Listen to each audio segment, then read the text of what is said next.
Iran Israel সংঘাতে পশ্চিম এশিয়ায় নতুন করে তৈরি হলো অস্থিতিশীল পরিস্থিতি। নিজের আধিপত্য বজায় রাখা এবং বহুমুখী নৈরাজ্যময় বিশ্বকে অসংযত ক্ষমতার রাজনীতির দিকে ছেড়ে দিয়ে নিজের সমস্যা মোকাবেলা করতে পশ্চিম এশিয়ায় দখলদারি শুরু করেছে মার্কিন যুক্তরাষ্ট্র। গত সোমবার মধ্যরাতে ইসরায়েলের উপর ইরানের ক্ষেপণাস্ত্রের আঘাতের সাথে সাথেই প্রমাদ গুনতে শুরু করেছে ভারতীয় এবং বৈশ্বিক উভয় পর্যায়ের ব্যবসায়ীরা। ইরান ইসরায়েল যুদ্ধের কারণে বাণিজ্য দীর্ঘস্থায়ী বিঘ্ন ঘটার আশঙ্কা করছে ভারতের বণিক মহল। ইরান ইসরায়েল যুদ্ধের কারণে অত্যাবশ্যক লোহিত সাগরের শিপিং রুট শুধুমাত্র ভারতের কাছেই নয়, দুর্গম হয়ে উঠবে বিশ্ববাসীর কাছেও। গাজায় হামাসের বিরুদ্ধে সামরিক অভিযান শেষ করে লেবাননে সামরিক অভিযান শুরু করার মাধ্যমে বৃহত্তর এবং আরও শক্তিশালী ইরানি প্রক্সি হেজাবুল্লাহর দিকে মনোনিবেশ করেছে ইসরায়েল, যার কারণে পশ্চিম এশিয়ায় বছরব্যাপী সংঘাতের পথেই ইসরায়েল হাঁটছে বলে মনে করছেন আন্তর্জাতিক মহল।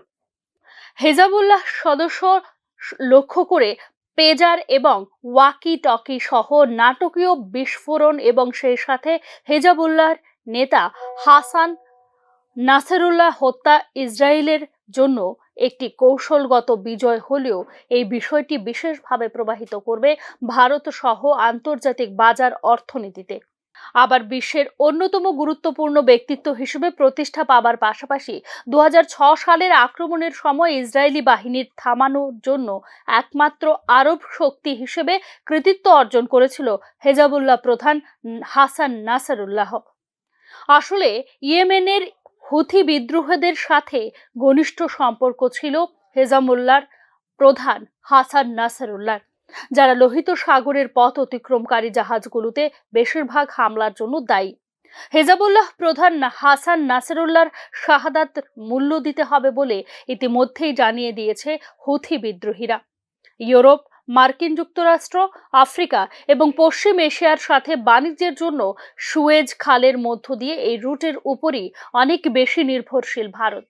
ক্রিসিল রেটিং অনুসারে সর্বশেষ 2023 অর্থ বছরে এই পথে $400 বিলিয়ন বাণিজ্য করেছিল ভারত। ইসরায়েল এবং ইরানের মধ্যে দীর্ঘস্থায়ী সরাসরি সংঘর্ষের কারণে লোহিত সাগরের গুরুত্বপূর্ণ শিপিং রুট ব্যবহার ব্যাহত হবে বলে নিশ্চিত রাজনৈতিক বিশেষজ্ঞরা। লোহিত সাগরের শিপিং রুট সংকটের প্রভাবে গত আগস্ট মাসে ভারতের রপ্তানি কমে গেছে 9%। লোহিত সাগরের সংকটের কারণে আগস্টে ভারতের পেট্রোলিয়াম রপ্তানি 35% হারে কমে গেছে বলে ইতিমধ্যেই জানিয়েছে Indian chamber of commerce.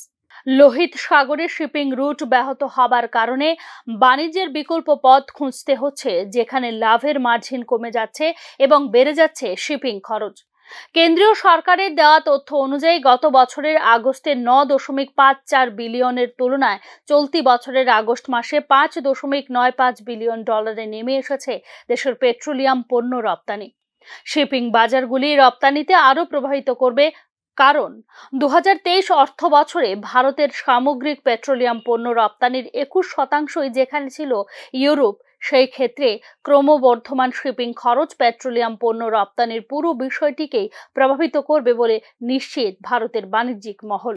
Saudi আরব, সংযুক্ত আরব আমিরাত, কুয়েত এবং কাতারের মতো নিরপেক্ষতার কারণে পশ্চিম এশিয়ার সাথে ভারতের বাণিজ্য একটি রূপালী আস্তরণ রয়েছে, যারা এখনো পর্যন্ত এই সংঘর্ষে জড়িত নয়।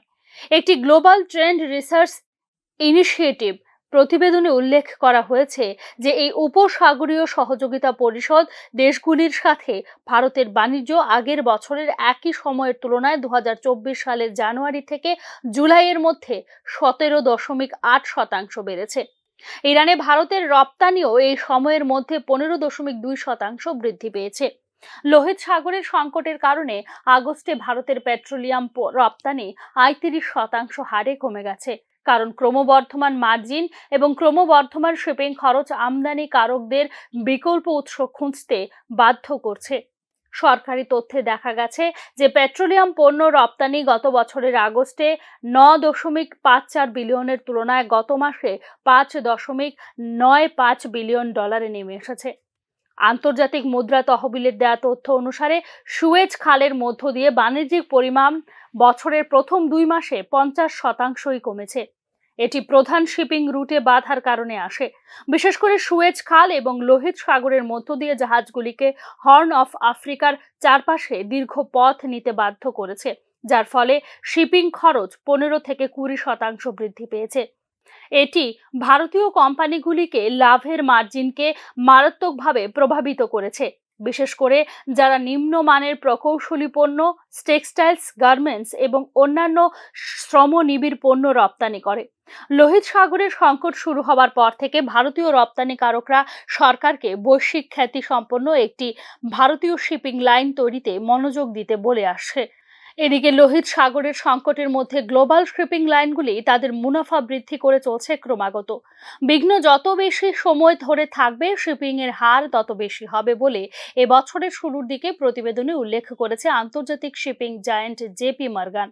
পশ্চিম এশিয়ায় বিস্তৃত সংঘাত ভারত, মধ্যপ্রাচ্য, ইউরোপ অর্থনৈতিক করিডোর অগ্রগতিতে বিপন্ন করতে পারে বলে নয়া দিল্লিতে G20 বৈঠকের সময় আশঙ্কা প্রকাশ করেছিল ভারত। সার্বিক পরিস্থিতিতে পশ্চিম এশিয়ায় যুদ্ধের বিস্ফোরক বাণিজ্য পথের বিষয়গুলিকে আরো জটিল করে তুলতে পারে, যার দীর্ঘস্থায়ী প্রভাব নিশ্চিতভাবে ভারতীয় বাজার অর্থনীতিতে পড়বে বলেই মনে করছে সংশ্লিষ্ট তথ্যবিজ্ঞ মহল। Bureau report, news now.